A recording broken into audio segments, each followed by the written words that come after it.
What they won't tell you about trading, let's get into it. Now, when I interviewed 10 of the world's leading traders for that book published by the Financial Times, Lessons in Trading Strategy from the World's Leading Traders, and you can download a free copy from the links in the bio, it became an international bestseller for the FT and gave me my own TV show on Bloomberg.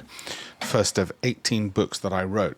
So let me tell you what some of the world's leading traders in there told me about what retail clients don't know about trading.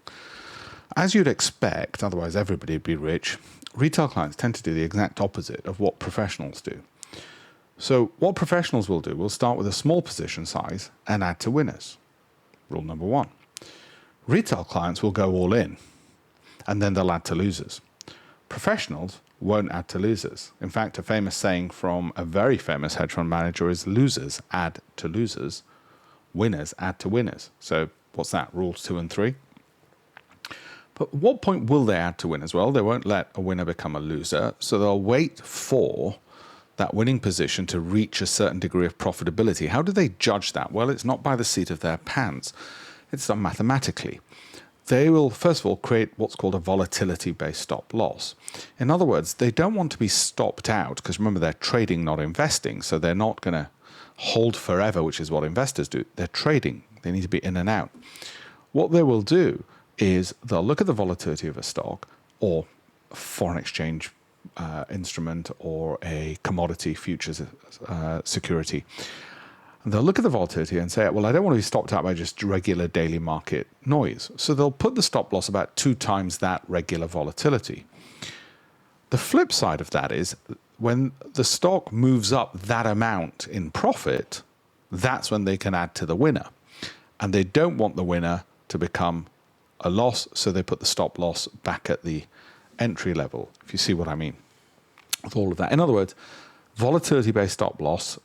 Now, here's the other thing. Volatility-based position sizing. Again, another thing they don't tell you about trading. In other words, no matter how volatile the market, and more volatile the market, then further away the stop loss because noisier is the movements, i.e. they're more volatile.